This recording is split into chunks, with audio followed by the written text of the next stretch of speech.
당신은 정의의 아들, 천사가 무릎 꿇고 예배하고 찬송하네. 영원한 생명 말씀, 당신은 예수 그리스도 주. 호산나 다윗의 자손께, 호산나 불러 왕 중의 왕. 높은 하늘에 영광이 예수 주 메시아네. 그러면 그분의 높으신 이름을 올려드립니다. 당신은 영광의 왕, 당신은 영광의 왕, 당신은 평강의 왕, 당신은 하늘과 땅의 주, 당신은 정의의 아들, 천사가 무릎 꿇고 예배하고 찬송하네. 영원한 생명 말씀, 당신은 예수 그리스도 주. 호산나 다윗의 자손께, 호산나 불러 왕 중의 왕. 아멘. 높은 하늘에 영광이 예수 주 메시아. 호산나 다윗의, 호산나 다윗의 자손께, 호산나 불러 왕 중의 왕. 높은 하늘에 영광이 예수 주 메시. 오단선에 높으신 주님의 이름을 올려드립니다. 호산나, 호산나 다윗의 자손께, 호산나 불러 왕 중의 왕. 높은 하늘에 영광이 예수 주 메시아. 우리 한번 더 목소리를 호산나 다윗의, 호산나 다윗의 자손께, 호산나 불러 왕 중의 왕.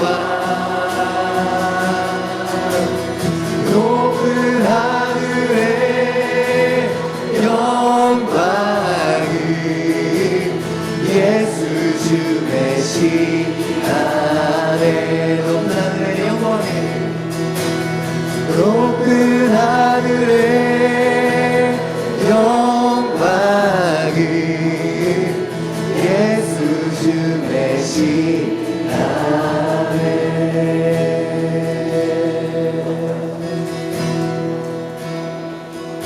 밤이 낮아지나 어제나 오늘도 영원히 주만 찬양해.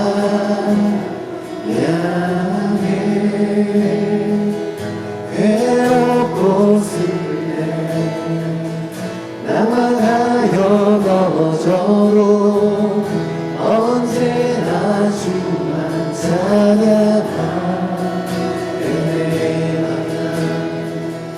밤이 나나지나 어제나 오늘도 영원히 주만 찬양해.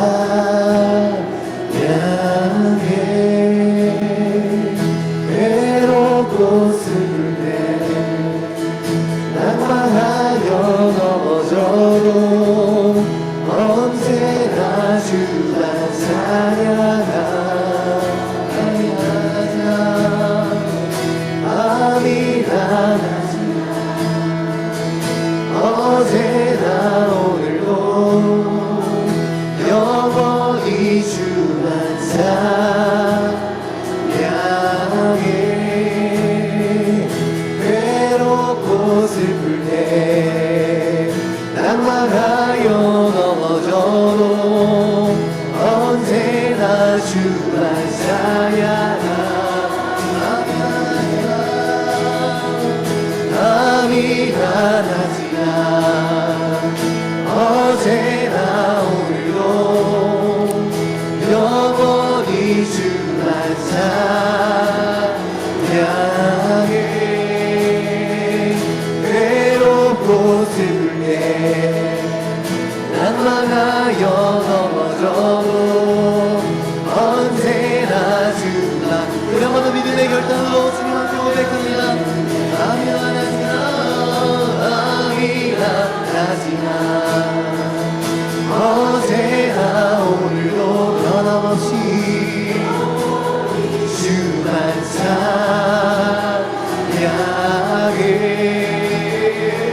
외롭고 슬플 때 낙망하여 넘어져도 언제나 주만 찬양하. 밤이 나나지나 밤이 나나지나 어제나 오늘도 영원히 주만 찬양해.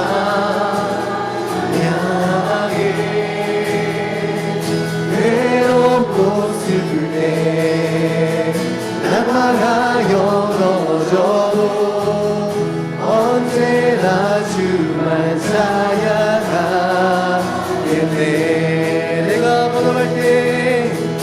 내가 걸어갈 때 길이 되고 살아갈 때 삶이 되는 그곳에서 예배하네. 내가 걸어갈 때 길이 되고 살아갈 때 삶이 되는 그곳에서 예배하네. 내가 걸어갈 때 길이 되고 살아갈 때 삶이 되는 그곳에서 예배하네. 내가 걸어갈 때 길이 되고 살아갈 때 삶이 되는 이곳에서 예배. 부르신 곳에서 나는 예배하네. 어떤 상황에도 나는 예배하네. 부르신 곳에서 나는 예배하네. 어떤 상황에도 나는 예배. 부르신 곳에서 나는 예배하네. 어떤 상황에도 나는 예배하네. 부르신 곳에서 나는 예배하네. 어떤 상황에도 나는 예배. 우리 함께 동서로 기도하실 때 하나님, 내가 믿음의 결단으로 나아갑니다. 나를 예배자로 부르셨기에 상황과 환경이 어떠하든 주님이 부르시는 그 자리에서 신실하게 하나님을 예배하겠습니다. 우리 하나님, 나의 삶을 받아주시고 나의 찬양 가운데 영광을 받아달라고, 나의 삶을 붙잡아달라고 우리 함께 주님의 이름 부르시며 기도하며 나가시겠습니다. 함께 기도하시겠습니다. 주여, 아버지 하나님 감사합니다. 우리를 예배자로 부르신 주님, 주님을 찬양하며 예배합니다. 아버지 하나님, 주님의 신실하도록 우리가 만난 주님 부르시옵니다. 우리를 예배하시도록 기도하여 주시옵소서. 때로는 아버지 하나님 아버지지만 때로는 어려운 가운데 하시옵소서. 하나님을 계시하고 아니나 나시나 내가 주를 찬송하게 하여 주시고, 아버지 하나님 억울한 삶으로 가운데서 외로운 것을 그대로 우리 주님만을 찬양하며 나가게 하나님을 받으시도록 역사하여 주시옵소서.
걸어갈 때 길이 되고 살아갈 때 삶이 되는 그곳에서 예배하네. 내가 걸어갈 때 길이 되고 살아갈 때 삶이 되는 그곳에서 예배하네. 부르신 곳에서 나는 예배하네. 어떤 상황에도 나는 예배하네. 부르신 곳에서 나는 예배하네. 어떤 상황에도 나는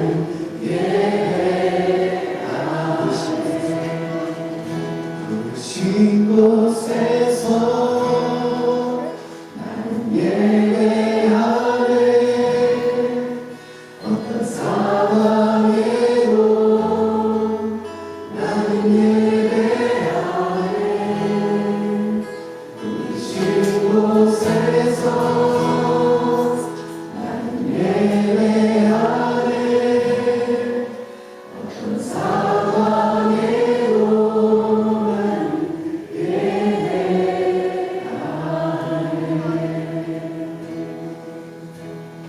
하나님 감사합니다. 우리가 불 가운데 지날 때에도 물 가운데로 지날 때에도 우리를 상치 않게 하시는 주님, 주님의 이름을 높여드리며 찬양합니다. 눈물 골짜기를 지나갈 때에도 하나님 우리 마음의 시로에 들어가 있게 하여 주시고 늘 예배를 향한 갈망 있게 하여 주심을 감사합니다. 하나님 오늘도 우리를 살리시고 세우시는 그 하나님의 크신 사랑을 의지하며 나아가오니 우리의 예배가 회복되게 하여 주시고 하나님을 향한 우리의 사랑이 회복되어지는 놀라운 역사 있을 수 있도록 함께하여 주시옵소서. 오늘 선포되어지는 말씀 가운데 함께하여 주셔서 하나님의 말씀이 우리의 삶을 변화시키시고 우리의 심령을 새롭게 하는 놀라운 역사가 있을 수 있도록 함께하여 주시옵소서. 감사와 찬양을 주님께 올려드리며 예수님의 이름으로 기도드립니다. 아멘. 오늘 말씀은 요한계시록 2장 12절에서 17절 말씀입니다. 요한계시록 2장 12절에서 17절 말씀 우리 함께 한 목소리로 우리 함께 같이 읽어보았으면 좋겠습니다. 요한계시록 2장 12절부터 17절 함께 읽겠습니다. 시작. 버가모 교회 사자에게 편지하라. 좌우에 날성검을 가지시니가 이르시되 내가 어디에 사는지를 내가 아노니 거기는 사탄의 권자가 있는 데라. 내가 내 이름을 굳게 잡아서 내 충성된 증인 안디바가 너희 가운데 곧 사탄이 사는 곳에서 죽임을 당할 때에도 나를 믿는 믿음을 저버리지 아니하였도다. 그러나 내게 두어 가지 책망할 것이 있나니 거기 내게 발람의 교훈을 지키는 자들이 있도다. 발람이 발락을 가르쳐 이스라엘 자손 앞에 걸림돌을 놓아 우상의 제물을 먹게 하였고 또 행음하게 하였느니라. 이와 같이 내게도 니골라 당의 교훈을 지키는 자들이 있도다. 그러므로 회개하라. 그리하지 아니하면 속히 가서 내 입의 검으로 그들과 싸우리라. 귀 있는 자는 성령이 교회들에게 하시는 말씀을 들을지어다. 이기는 그에게는 내가 감추었던 만나를 주고 또 흰 돌을 줄 터인데 그 돌 위에 새 이름을 기록한 것이 있나니 받는 자밖에는 그 이름을 알 사람이 없느니라. 아멘. 오늘은 시애틀 만납교회의 첫 7걸음 중에 세 번째 순결에 대해서 나누어 보고 싶습니다. 여러분 첫 번째 걸음 뭐였죠? 사랑, 처음 마음에 대해서 이야기 나눴고요. 교회를 지키려다 정작 자신에게 참된 예배를 놓쳐버린 그러한 에베소 교회에 대해서 우리가 나누었습니다. 두 번째 걸음 기억하십니까? 충성. 감사합니다. 감동이 막 밀려오는데요. 서머나 교회 이야기였죠. 충성은 죽어라 일하는 것이 아니라 죽기까지 변치 않는 하나님을 향한 자세, 그 충성의 모습, 신실한 자세에 대해서 지난주에 나누었습니다. 그리고 오늘은 순결에 대해서 나누어 보겠습니다. 순결. 여러분 요즘 시대의 풍조 때문인지 되게 촌스럽죠. 순결 그러면 요즘 젊은 사람들은 촌스럽다 그래요. 구닥다리 같은 개념이 되어버렸습니다. 그런데요, 성경을 보면 성도에게 순결은 실은 죽고 사는 문제예요. 그냥 더 순결하면 좋고 덜 순결하면 덜 좋고가 아니라 성경에서 순결은 우리 성도가 죽고 사는 문제라는 거예요. 여러분 요한계시록에 보면 이 마지막 때 이제 예수 그리스도께서 이 땅에 다시 오셔서 구원을 완성하시는 그때에 우리 성도들의 눈에서 눈물 닦아주시고, 그죠? 다시는 밤이 없겠고 아픔과 고통도 없고 주님께서 우리의 친히 우리의 빛이 되시는 그날, 그때 구원의 완성 그때에 하나님의 나라와 예배가 온전히 회복되는 그때 그 예배를 요한계시록 14장에서는 새 노래라고 부르죠. 우리 한번 14장 3절 우리 한번 같이 읽어보겠습니다. 시작.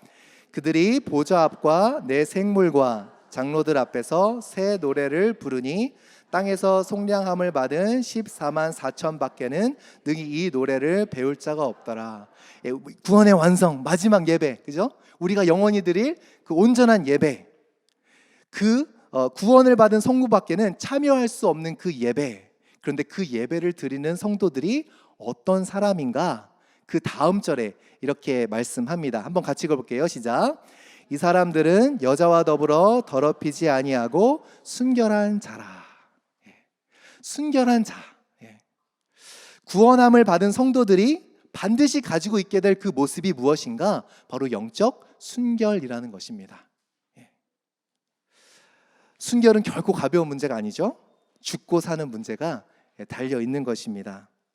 그렇다면 순결하다는 것의 의미가 무엇일까요? 네이버 국어 사전을 찾아보니까 이렇게 정의가 돼 있어요.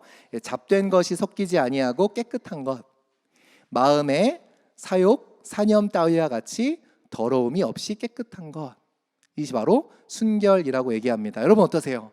우리는 어떤가요? 우리 안에는 잡된 것이 없나요? 하나님 보시기에 우리 안에 사념, 사욕 따위가 오늘 없을까? 우리도 곰곰이 생각을 해보아야겠습니다. 어렸을 적 기억에 어머니가 막 다리미질을 하시다가 갑자기 툭 뱉으신 말씀이 좀 기억이 나는 것 같아요. 그때 으이구 못 살아 그랬었어요. 다리미질을 하시다가 딱 보니까 아버지의 그 하얀 와이셔츠에 튀겨 있는 시뻘건 국물, 예, 그 전날 회식을 하고 술을 드시고 늦게 돌아오셨는지 예, 눈길이 딱 가는, 놓칠래야 놓칠 수 없는 그 하얀 와이셔츠에 그렇게 크지 않지만 분명하게 보이는 벌건 자국. 예, 실은 크지 않은데 이제 마치 그 하얀색 와이셔츠는 더 이상 입지 못할 옷이 돼버린 것 같은 느낌. 그죠? 잠옷이면 막 입어도 되겠는데 이 번듯한 양복에는 어울리지 않는 시뻘건 국물이 묻은 와이셔츠. 예. 어떻습니까, 여러분? 별것 아닌 것 같아 보여도 구원받은 성도들에게는 어울리지 않는 모습이 있다라는 거죠. 만약에 생수가 있는데 공장 폐수를 한 방울 딱 떨어뜨리면 어떻게 될까요? 많이도 아니고 딱 한 방울. 그러면 우리가 그 물을 마시겠습니까? 어쩌면 순결이라는 가치는 성도의 삶에서 결코 간과해서는 안 될, 하나님께서 절대로 가볍게 보시지 않는 가치가 바로 순결이라는 가치라는 것이죠. 그렇다면 영적으로 순결하다는 것은 어떤 의미일까요? 오늘은 버가모 교회 이야기입니다. 버가모 교회는 어디 있는 교회죠? 버가모. 감사합니다. 또 지난주에 앞으로 정답을 이미 말씀드리죠. 버가모에 있는 교회예요. 여러분, 에베소 교회, 서머나 교회와 마찬가지로 버가모 교회가 있었던 그 버가모라는 도시가 어떤 도시였는지를 이해하는 것이 도움이 됩니다. 여러 자료들이 참 많아요. 근데 오늘 그 시간이 없으니까 딱 한 가지만 제가 좀 소개를 해드리고 싶어요. 우리 사진 하나 띄워주시겠어요? 이게 버가모에 있었던, 사용되던 동전이에요. 여러분 좀 이름들이 익숙하시죠? 제우스, 땅과 하늘을 주관하는 신. 그리고 아테나, 지혜, 전쟁, 승리의 여신. 그죠?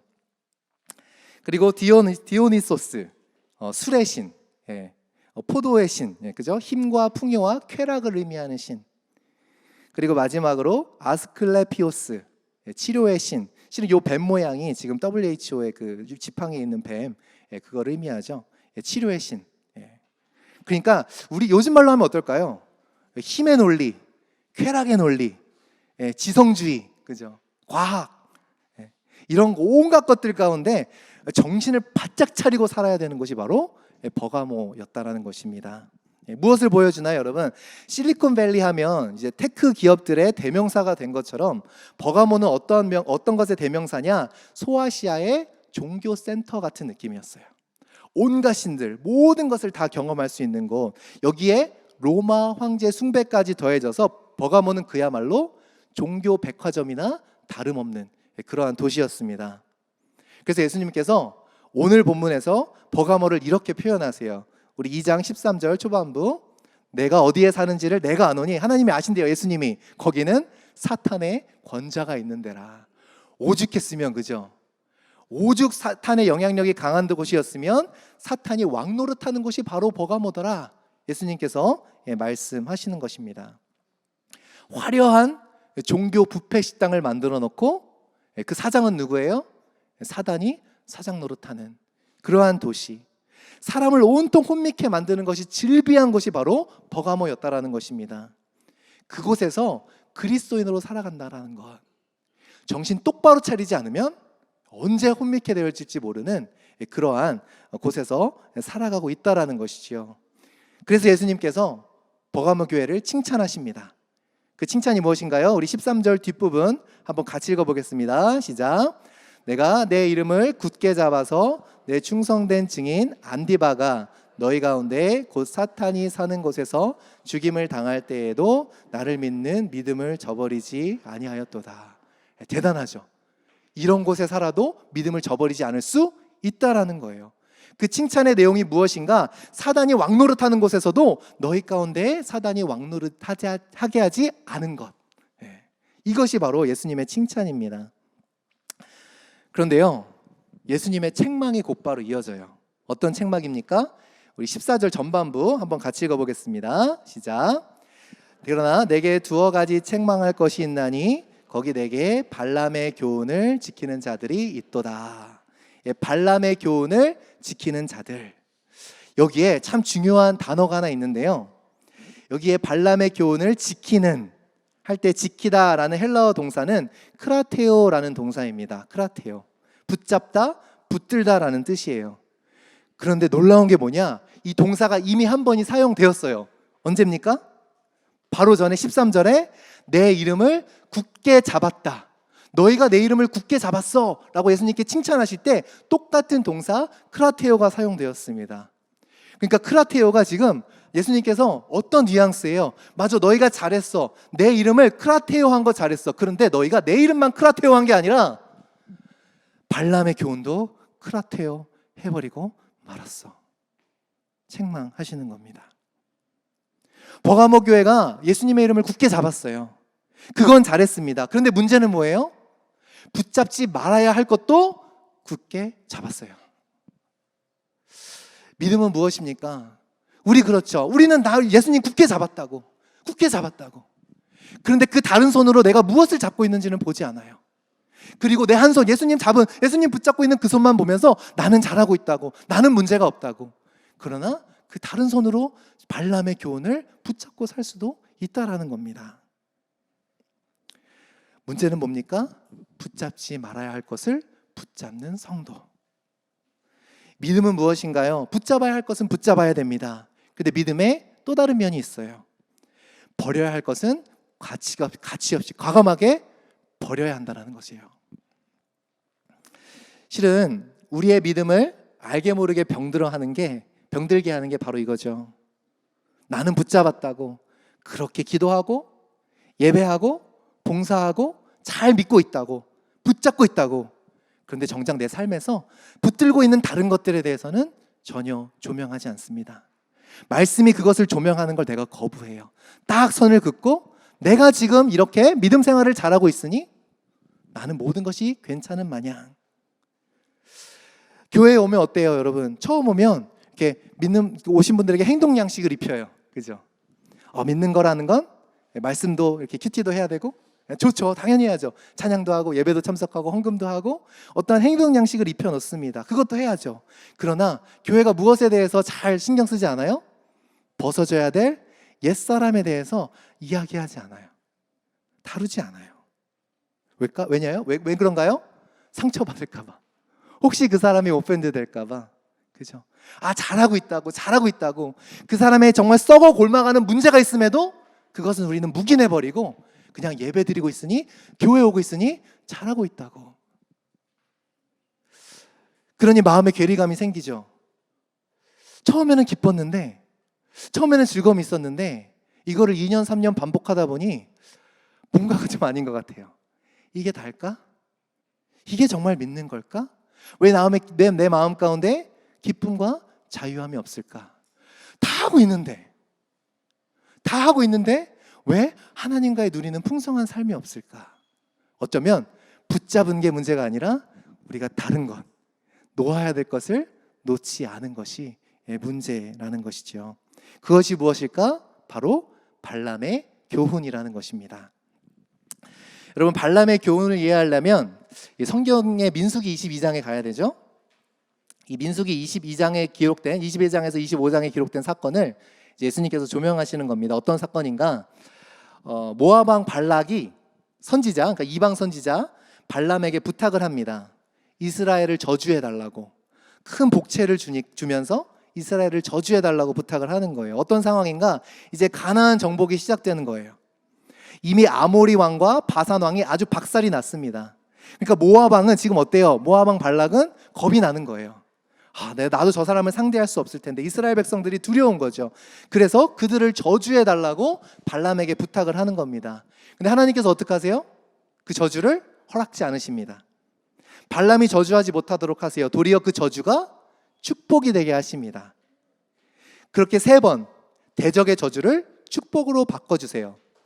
그러니 민수기서 24장에 가면 어떻게 끝이 나나? 발락과 발람이 각기 자기 길로 돌아갔더라 라고 이렇게 24장이 끝을 맺어집니다. 이것이 그러면 여러분, 이 민수기 25장은 어떻게 시작해야 돼요? 당연한 결과는 뭐예요? 하나님이 대적의 저주도 그죠? 축복으로 바꿔주셨으니 어떤 내용이 나와야 돼요? 그 축복이 되게 하신 하나님을 의지하여 이스라엘 백성들이 발락을 깨부셨더라, 이렇게 내용이 진행돼야 은혜로운데 25장 1절이 어떻게 시작되는가? 놀라운 반전이 일어납니다. 우리 25장 1절 같이 한번 읽어보겠습니다. 시작. 이스라엘이 시딤에 머물러 있더니 그 백성이 모압 여자들과 음행하기를 시작하니라. 하나님께서는 모압의 선지자, 그죠? 발람의 저주를 축복으로 바뀌어주셨는데 이스라엘 백성들은 도리어 누구와 음행을 하기 시작해요? 모압 사람들과 음행을 하기 시작합니다. 이게 어찌 된 일일까요? 그 다음 절에 한 가지 단서가 있습니다. 2절 우리 한번 같이 읽어보겠습니다. 시작. 그 여자들이 자기 신들에게 제사할 때 이스라엘 백성들을 청함해 백성이 먹고 그들의 신들에게 절함으로. 이것이 사탄의 계략이죠. 모압 사람들이 그들을 깨부실 수 없으니, 이스라엘 백성들을 깨부실 수 없으니 뭐를 합니까? 가까이 접근합니다. 그리고 자극하는 거예요. 모압 여인들이 우상 숭배, 그 안에는 음행이 포함되어 있겠죠. 우상 숭배를 어디서 해요? 저기 숨어서 하는 게 아니라 이스라엘 백성들 눈앞에서 살랑살랑 거리면서 하기 시작하는 거예요. 그들 앞에 눈앞에 왔다 갔다 하기 시작합니다. 그러면서 무엇을 하죠? 전쟁을 하자는 것이 아니라 초대를 해요.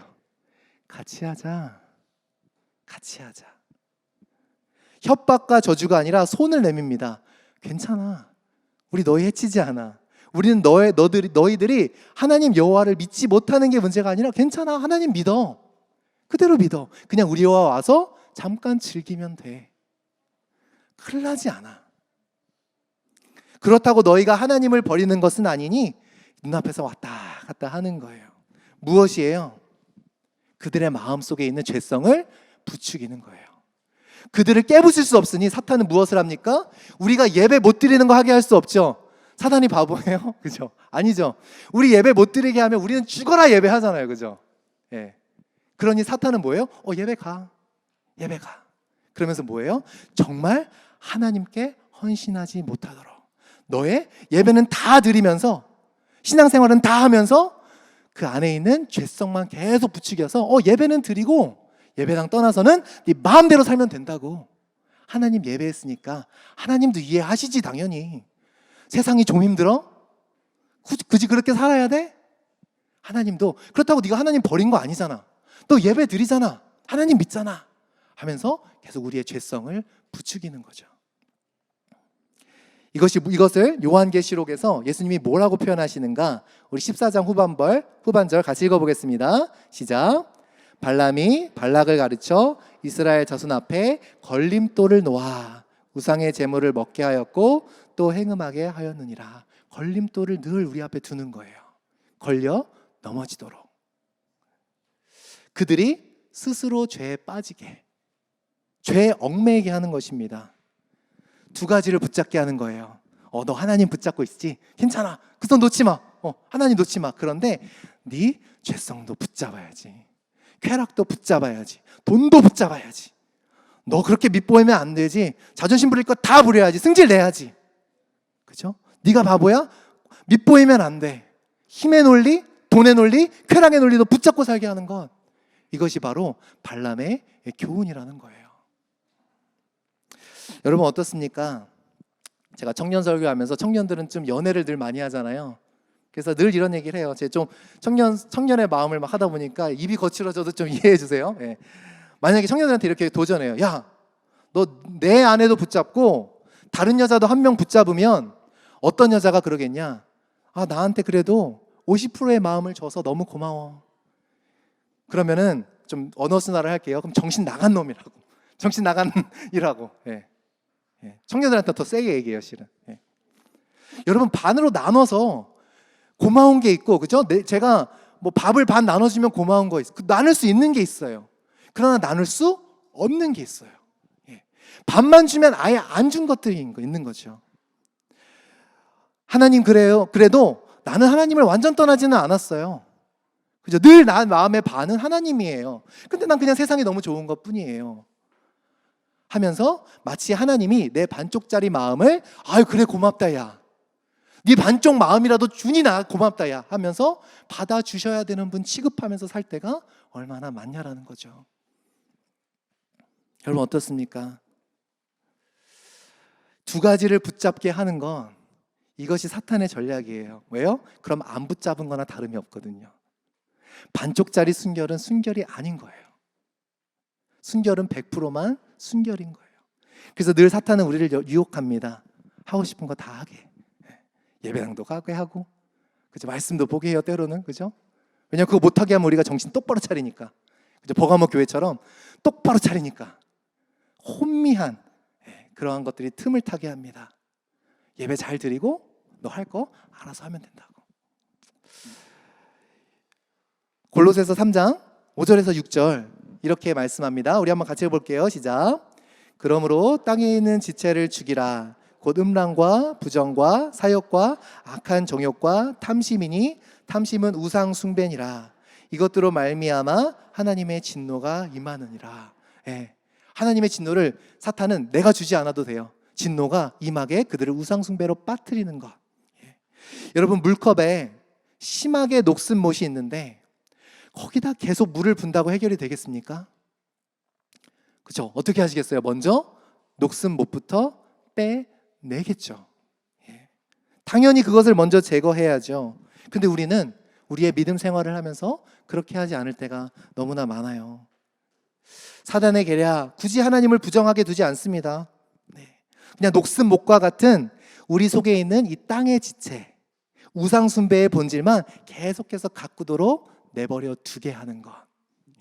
그러면 다 결국에는 그것이 우리를 무너뜨릴 테니까 그것만은 절대 건들지 못하도록 그것을 붙들고 우리의 자아를 붙들고 시퍼렇게 살아 움직이게 하는 것이 바로 사탄의 전략이라는 거예요. 믿음을 없애는 것이 아니라 믿음을 오염시키는 것. 그래서 우리가 정신 바짝 차려야 돼요. 우리의 믿음을 없앤다고 그러면 정신 똑바로 차리니까 믿음을 혼미하게 오염시켜버리는 그 사탄의 계략에 놀아나면 안 됩니다. 여러분, 예전에 신학교를 다니면서 신학교 교수님한테 이런 예화를 들은 적이 있어요. 하나님께 헌신하기로 한 신학생들 참 많이 모였겠죠. 신입생 오리엔테이션 때 어떤 목사님 겸 교수님이 이렇게 물었다고 합니다. 여기서 하나님을 위해서 죽으실 수 있는 사람 손 들어보세요. 신학생들 신학교 1학년 마음이 참 뜨겁죠. 그래서 그 기억이 새록새록 나는데 전부 다 손을 듭니다. 선교사로 되든 목회로 어디를 가도 하나님이 부르시는 대로 따라가 나는 순교할 각오가 되어 있다고, 하나님을 위해서 죽을 수 있다고 모두가 손을 들었습니다. 얼마나 뜨거웠겠어요. 근데 그 교수님이 이렇게 손 다 내려보라고 그러면서 한 가지 질문을 더 하십니다. 그렇다면 여기서 오늘 하루를 온전히 하나님을 위해서 살 수 있는 사람 손 들어보라고. 이 무게 있는 질문에 아무도 손을 들지 못했다라는 거죠. 여러분, 참 아이러니하지 않습니까? 하나님을 위해서 죽을 각오가 되어 있음에도 단 하루 하나님을 위해서 온전히 살아내기가 힘들어요. 순결이 그렇게 힘들어요. 예수님을 믿지 말라면 절대 그럴 수 없다고, 내 목에 칼이 들어와도 그럴 수 없다던 버가목 교회, 그렇죠? 그런데 정작 그 안에서는 발람의 꾀에 넘어가 우상의 제물을 먹고 행음하였던 버가목 교회. 이것이 우리의 모습과 얼마나 비슷합니까? 예수님을 위해서 죽을 수 있다 하지만 하루 예수님을 위해서 100% 순결한 모습으로 살아가기가 힘든 것이 바로 우리의 연약한 모습이라는 거예요. 사랑하는 성도 여러분, 예수님을 위해 죽을 수 있는 믿음도 훌륭하지만 오늘 진짜 하나님이 원하시는 믿음이 뭘까요? 더욱 훌륭한 것이 있다면 순결함으로 예수님 앞에 하루를 사는 것이 진짜 훌륭한 거예요. 이것이 진짜 믿음입니다.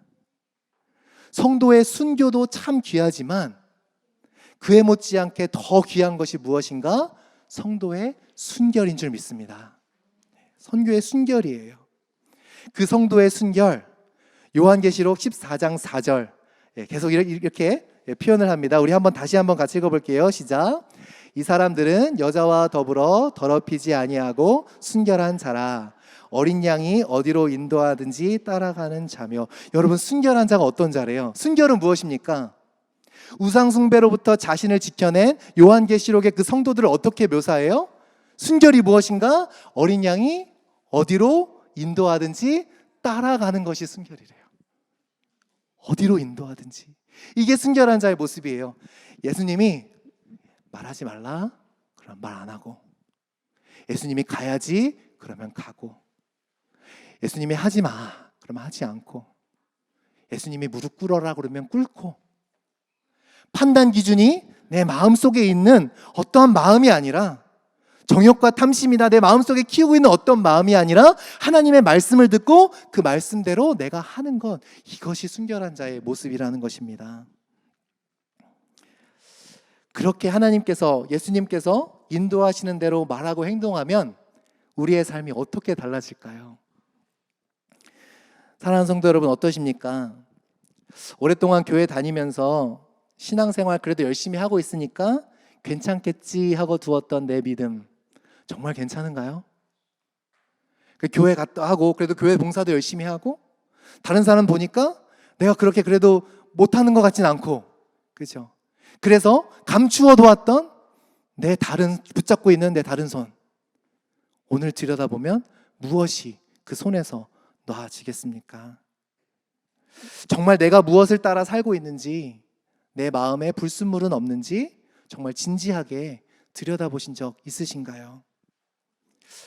교회 다니면서 한 번만이라도 정말 내 내면의 모습에 대해서 진지하게 고민하고 하나님께서 기뻐하시지 않는 것들을 내버리기 위해서 발버둥을 친다면 우리의 삶이 어떻게 되어지겠냐라는 말이죠. 여러분, 조금만 들여다보면 내가 지금 어린 양을 따라가는지, 내 정욕, 욕심, 생각, 안목, 기분 따라가는지 우리가 알 수 있다라는 거죠. 문제는 뭐예요? 우리가 눈을 닫아버렸어요. 말씀이 그 부분은 조명하지 못하게 우리가 딱 선을 정해버렸어요. 여러분, 이삿짐에 공통점이 있습니다. 어제 보니까 저희 옆집 분이 이사를 가시더라고요. 그러면서 저희도 이사를 정말, 저희 가족도 뭐 한 10대 번 이상은 다닌 것 같은데 항상 드는 생각이 있어요. 이삿짐, 어느 집이나 마찬가지인 것 같아요. 뭐죠? 물건을 많이 싸매고 사는 사람이든 미니멀리스트든 상관없이 공통점이 있는데 꺼내보면 생각보다 많아요. 이게 어디다 들어가 있었어? 그죠? 나 분명 이렇게 쟁겨놓은 기억이 없는데 막상 꺼내놓으면 조금만 트럭이면 충분해요 라고 했는데 아닌 거죠. 그죠? 꺼내놓으면 많아요. 우리 마음속에 있는 것도 그렇지 않을까요? 구석구석 두었기에 별거 없겠지라고 생각했던 그 마음들, 여러분 하나하나 오늘 테이블 위에 꺼내놓으면 어떤 것들이 나올까요? 그냥 거기 어디 있었겠거니 묻어놓은 것들, 조명하지 않았던 것들, 오늘 예수님이 그거 좀 꺼내볼래? 너의 마음속에 있는 것 좀 하나씩 하나씩 꺼내볼래? 테이블 위에 얹어놓을래? 예수님은 그것들을 보시면서 무엇이라 말씀하실까요? 오늘 본문에서 예수님은 자신을 이렇게 소개하십니다. 오늘 본문 22절 같이 한번 읽어보겠습니다. 시작.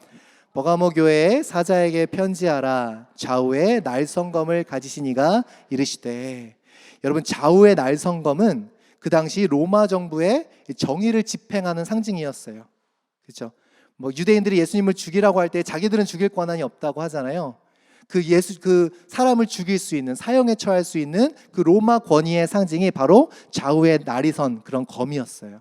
정의의, 로마가 생각하는 정의의 상징. 근데 예수님은 뭐예요? 그 한 사람의 삶과 죽음을 결정하는 절대 판단 기준이 그들의 것이 아니라 누구의 것이라고 얘기해요? 나라고 얘기하는 거예요. 예수 그리스도라고. 정말 우리가 어디에 서 있는지를 분명히 판단하실 분이 누구라고요? 우리 스스로가 아니고 다른 어떤 거, 세상이 말하는 기준도 아니고 예수 그리스도께서 우리가 어디 서 있는지를 정확하게 판단하시는 이시다. 그러면서 그 판단 기준이 무엇인가? 오늘 보면 16절에 이렇게 기록합니다. 우리 한번 같이 읽어볼게요. 제가 읽어드리겠습니다. 그러므로 회개하라. 그리하지 아니하면 내가 내게 속히 가서 내 입에 검으로 그들과 싸우리라. 좌우의 날성검, 바로 예수 그리스도, 그 입의 검, 말씀이라는 거예요. 오늘도 성도가 어디에 서 있는지를 조명하는 것은 무엇입니까? 하나님의 말씀이라는 거예요. 버가모 교회가 붙들고 있었던 발람의 교훈을 예수님께서 무엇으로 다스리겠다 말씀합니까? 말씀으로 다스리겠다. 사랑하는 성도 여러분, 우리 시애틀 만나교회의 양육의 초점이 바로 여기에 있습니다. 여러분, 말씀을 배움으로 우리 가운데 채워지는 거 너무 중요해요. 그러나 동시에 하나님께서 말씀하는 것이 무엇이죠? 말씀이 단순히 우리를 은혜를 채워주는 것일 뿐만 아니라 말씀이 하는 역할이 있는데, 히브리서 4장 12절에 이렇게 기록합니다. 우리 한번 같이 읽어보겠습니다. 시작. 하나님의 말씀은 살아있고 활력이 있어 좌우의 날선 어떤 검보다도 예리하여 혼과 영과 및 관절과 골수를 찔러 쪼개기까지 하며 또 마음의 생각과 뜻을 판단하나니. 여러분 아플까요? 안 아플까요? 아프죠. 당연한 거예요. 말씀이 우리 삶을 조명하기 시작하면 아플 수밖에 없어요. 그러나 째고 그것을 안 좋은 것을 걷어내고 하나님은 그대로 두시지 않고 그 위에 하는 게 뭐예요? 말씀으로 다시 보듬으세요. 말씀으로 찢으시고 꺼내시고 말씀으로 보듬어 주세요. 근데 우리는 째 생각은 안 하고 무조건 보듬기만 하는 거예요. 안에 있는 걸 키우는 거예요.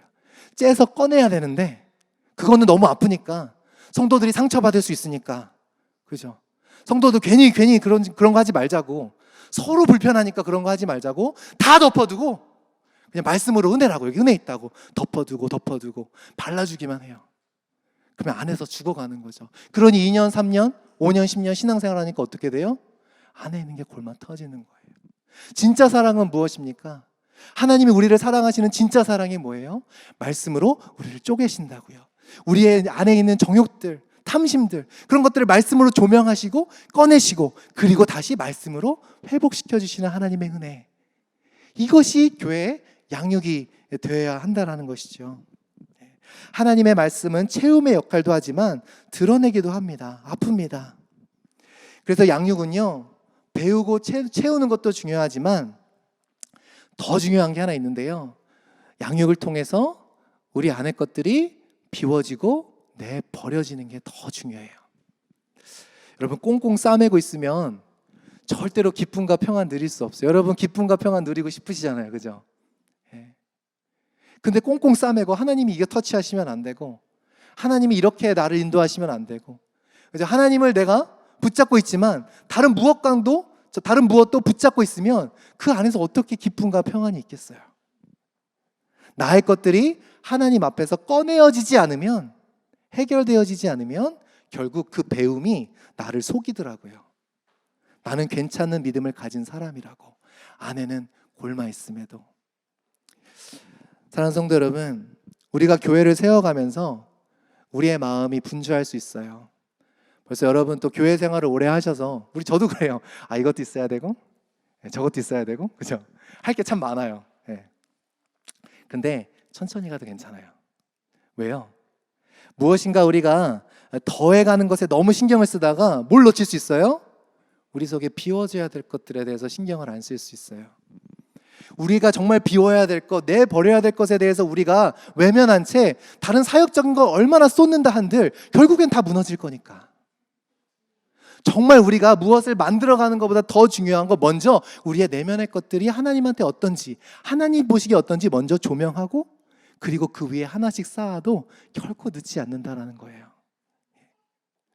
더 중요한 게 있습니다. 더해가는 것보다 중요한 것, 버려야 할 것을 버리는 것. 여러분 삶에 어떻습니까? 많은 것을 하는 것도 좋아요. 중요해요. 그런데 버리지 않고 하면 아무 소용이 없어요. 교회는 보니까요, 필요한 게 없어서 망하는 게 없더라고요. 뭐가 부족해서 망하는 게 없어요. 저희 뭐 반주도 없고 그래도 되잖아요. 뭐 어떻게 해요? 부족해도 하잖아요. 교회가 뭐가 부족해서 싸우는 경우가 없더라고요. 교회가 도리어 뭐가 많아지면서 싸우더라고요. 왜요? 뭐가 많아졌는데 내면에 해결이 안 돼서. 땅에 있는 지체를 죽이지 못한 채 계속 쌓아 올리면, 발람의 교훈을 붙잡은 채 계속 쌓아 올리면 결국에는 다 무너지게 돼 있어요. 그래서 저는 우리 앞으로 시애틀 만나교회의 모토는 무엇인가? 평생 양육이에요. 평생 양육. 그냥 쉽게 하려는 생각은 저도 내려놓고 아예 내려놔야 돼요. 가끔씩 그런 말씀을 하실 때 있어요. 뭐 오해하지 말고 들으세요. 어떤 분들이 종종 그런 말씀하신 거 오래전부터 들어요. 여기뿐만 아니라 어디서든지 들어요. 장로님들, 그죠? 교회는 장로님들이 문제라고. 그러면 저는 그냥 그렇게 얘기해요. 아닌데, 나도 문제인데. 무슨 말인가? 우리 다 똑같아요. 나라고 달라요? 아니요, 나라고 다르지 않아요. 휘두르고 싶은 마음이 누가 없어요. 다 있잖아요. 방망이만 손에 쥐어지면 휘둘 거잖아요, 어차피. 내 손에 방망이가 주어져 있지 않기 때문에 나는 안 휘둘 거라고 생각해요. 휘두르고 싶은 마음이 있음에도. 다 누구의 얘기가 아니에요. 우리 모두의 얘기예요. 우리가 처한 곳에서 있는 곳에서 다 우리는 휘두르고자 하는 욕망이 있단 말이죠. 그러므로 그 욕망을 나도 먼저 다스리지 않으면 어떤 목사가 돼요? 휘두르는 목사가 되기 쉬워요. 그렇지 않습니까? 그러니까 다른 사람 욕할 게 못 돼요. 나부터 돌아봐야 돼요. 나도 결국 얼마든지 휘두르는 사람이 될 수 있으니까. 그 손에 방망이만 쥐어지면 얼마든지 다른 사람들을 파괴할 수 있는 사람이 될 수 있으니까. 결국에 우리가 해야 되는 건 뭐예요? 나도 다르지 않아요. 저는 좀 이렇게 실은 그 공예배 때 여러 번 공표한 적이 있는데요. 만약에 제가 목사가 안 됐으면 교회 한 3-4개는 무너뜨렸을 것 같아요. 자기의가 센 사람이라. 그나마 하나님 정말 맨날 말씀 보고, 목사니까 그래도 맨날 말씀 보고 기도하고 하나님 내 곳에 있는 걸 다스려 주세요 하니까 하나님이 이 정도지. 그죠? 저도 만약에 평신도였으면 묻지 않았을 거예요. 아마 저도 어디선가 지금 손가락질 받는 사람이 되어 있을 수도 있어요. 근데 그래서 참 감사해요. 하나님이 교회를 살리려고 나를 목사로 부르셨구나. 안 그러면 교회를 죽일 수 있는 사람인지라 하나님이 교회를 살려내려고, 교회를 세이브 하시려고 나를 목사로 부르셨구나. 정신 차리라고, 겸손하라고. 누구나 다 그럴 수 있다라는 거예요. 뭐예요? 내 내면에 있는 것들을 다스리지 않으면. 그래서요, 우리 시애틀 만나교회는요, 평생 양육이에요. 직분자 훈련 몇 개월 받고 끝나지 않을 거예요. 여러분 막 얼굴에 막 지금 막 수심이 가득한 느낌인데 평생 3년 코스를 계속 노리는 거예요. 선교에 대해서, 하나님 그 리더십에 대해서, 그리고 선교와 리더십과 영성에 대해서 계속 우리 직분자들이 밥 잘 드시고 계신지, 먹는 밥 말고 말씀 잘 드시고 계신지, 그 말씀으로 나를 늘 조명하고 있는지 임직 딱딱 세워놓고 끝나는 거 아니고요. 우리는 평생 같이 저랑 공부하는 거예요. 그러니까 그 공부가 채우는 공부가 아니라 뭐라고요? 비우는 공부를 해나가는 거예요. 말씀으로 내 내면의 것들을 조명하고 끊임없이 기도의 무릎을 꿇는, 그러면서 교회를 향한, 열방을 향한 하나님의 마음을 배워나가는 건 우리 시애틀 만나교회는 이러한 양육을 세워나가야 할 줄 믿습니다. 그렇게 순장님들도 세우고 양육자들도 세울 거예요. 우리 장로님들, 권사님들은 시애틀에서 제일 훌륭한 양육자가 되실 겁니다. 일 어떻게 하는지 우리 집사님들한테 안 가르쳐 주셔도 돼요. 좀 실수하겠지만 알아서 잘 배우실 거예요. 그죠? 우리는 말씀으로, 교회 중직자들은 말씀으로 교회를 세워나가야 돼요. 제가 다 가르치는 양육이 아니에요. 우리가 함께 가는 양육이에요. 그래서요, 좀 어색할 수 있어요. 처음에는. 불편할 수 있어요. 두려울 수 있어요. 안 해본 걸 하는데 어떻게 쉽겠어요. 여러분 10몇 년, 20년, 30년 교회 다니면서 속에 있는 거 안 꺼내고 오래 다니신 분들 계시죠? 정말 내 내면에 있는 거 꺼내지 않고, 그죠? 고상하게 교회 다니신 분들 많을 거예요.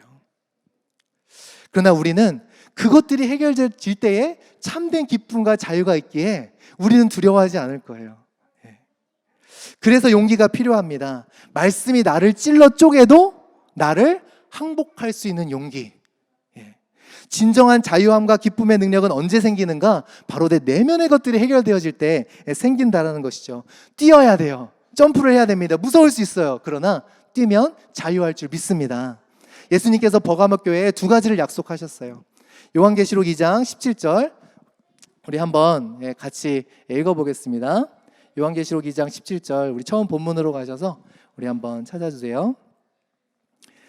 요한계시록 2장 17절 말씀 함께 읽겠습니다. 시작. 귀 있는 자는 성령이 교회들에게 하시는 말씀을 들을지어다. 이기는 그에게는 내가 감추었던 만나를 주고 또 흰 돌을 줄 터인데 그 돌 위에 새 이름을 기록한 것이 있나니 받는 자밖에는 그 이름을 알 사람이 없느니라. 이게 하나님의 약속이에요. 여러분 너무 신나지 않으십니까? 하나님이 무엇을 주시겠대요? 우리 만나교회 이름이 실은 여기서 나왔어요. 하나님께서 감추어뒀던 만나를 주시겠대요. 만나가 상징하는 것이 무엇입니까? 바로 말씀이신 예수 그리스도를 예표하던 사건이었죠. 그리고 예수님은 자신을 생명의 빵이라고 소개하십니다. 감추었던 만나는 바로 예수님의 그 구원이 온전히 이루어지는 그때 이루어질 천국 잔치를 의미합니다. 그렇죠? 새 이름이 새겨진 흰돌 역시도 그 구원의 왕성을 상징해요. 그러나 거기에 또 다른 약속이 있어요. 무엇인가? 감추었던 만나. 그죠? 그 만나 안에, 이 말씀 안에 감추어졌던 것들, 우리가 이전에는 깨닫지 못했던 것들이 있대요. 우리가 붙들고 있던 이 세상의 것들, 내가 성경을 앞만 보아도 깨달아지지 않던 이유는 뭐예요? 내가 그 세상의 것들을 그렇게 붙들고 있으니 내가 하나님의 만나를 아무리 읽고 먹어도 감동도 되지 않고 즐겁지도 않고 지루하기만 하고 그냥 성경을 보는 게 일이 되고, 그런데 하나님의 약속이 무엇입니까? 감추었던 만나, 너희가 이전에는 알지 못하던 말씀의 은혜를 부어주시겠다고 약속하는 거예요. 야, 말씀이 이런 거였어? 말씀이 우리 삶에 이런 거였어? 내가 이전에는 알지도 못하고 깨닫지도 못하고 이해하지도 못했던 것들이 점점 깨닫게 되어지는 건 언제 이루어진다고요? 우리가 붙잡던 것들을 놓았을 때, 그때 비로소 진짜 하나님의 말씀이 우리의 삶을 만들어가기 시작한다라는 거죠. 여러분, 이 기쁨 놓치고 싶지 않아요. 이것이 바로 우리의 양육이 되어야 될 줄 믿습니다. 그리고 새 이름이 기록된 흰돌, 내가 생각하지 못했던 새 이름을 주시는 하나님, 받는 자밖에는 모른대요. 무슨 말입니까? 새로운 모습으로 나를 더 아름답게 빚어가실 하나님, 나도 지금 모르는 더 나은 모습의 나. 여러분, 가슴이 막 뛰지 않으세요? 하나님이 나를 어떻게 만들어 가실 건지, 지금 나도 모르는 나의 모습을 하나님께서 만들어 가시겠다라는 거예요. 언제요? 우리가 그 발람의 교훈, 붙잡았던 그 발람의 교훈을 놓을 때 하나님께서 나도 알지 못하는 나의 모습, 영광스러운 모습, 아름다운 모습으로 나를 만들어 가실 거라는 거예요. 여러분, 이런 양육이 된다면 저는 벌써 말하면서도 막 가슴이 너무 뛰어요. 가슴이 뛰지 않으십니까? 한 성도가 말씀으로 온전히 세워지는 기쁨이 있는 교회, 여러분, 그거 우리 너무 오랫동안 미스했죠. 말씀이 들어가면, 한 성도가 예수님께 오면 저렇게 변하는구나, 중독이 끊어지는구나, 가정의 아픔들이 회복되는구나, 그죠? 부부간의 관계가 회복되는구나, 자녀들과의 아팠던 상처들이 회복되는구나. 정말 한 성도가 예수께 무릎 꿇으면 일어나는 그 기적들과 역사들이, 반드시 나타나야 하는 그 역사들이, 그죠? 일어나지 않은 채 마치 안 일어나는 것이 너무나 당연한 듯 15년, 20년, 30년을 신앙생활한 우리의 모습들. 왜요? 정말 내려놔야 될 것, 내 옛 자아를 내려놓지 않았기 때문에. 여러분, 우리 만나교회는요, 와서 문제들이 해결되어지고, 그죠? 묶였던 것들이 놓아지고, 그러한 간증이 넘쳐나는 교회가 되어야 합니다. 네. 한 성도가 말씀으로 온전히 세워진다면 기쁨이 가득할 거예요. 벅차오를 거예요. 주일이 너무 기다려질 거예요. 다른 친구들 막 데리고 오고 싶을 거예요. 아니요, 데리고 오지 않아도 나 좀 데리고 가달라 그럴 거예요. 네 얼굴에서 빛이 난다고, 광채가 난다고. 어떤 겁니까? 우리 속에 비워져야 될 것들이 비워질 때 그러한 하나님의 역사가 일어날 줄 믿습니다. 사랑하는 성도 여러분, 우리 내면 속에 있는 갈등 내려놓고 하나님 말씀 앞에 나아갈 때 놀라운 일을 이루실 그 하나님을 바라보시며 나아갈 수 있기를 간절히 소원합니다. 그래서 기대하세요. 정말 우리 하나님, 우리 난낙교회는 그냥 말씀을 지식적으로 배우는 교회가 아니라 말씀이 정말 우리를 쪼개고, 그렇죠? 우리를 만들어가는 그러한 양육이 이루어질 수 있도록 하나님께 우리 함께 기도하면서 또 그런 시애틀 만낙교회를 같이 만들어가는 저와 여러분 되기를 주님의 이름으로 축원합니다.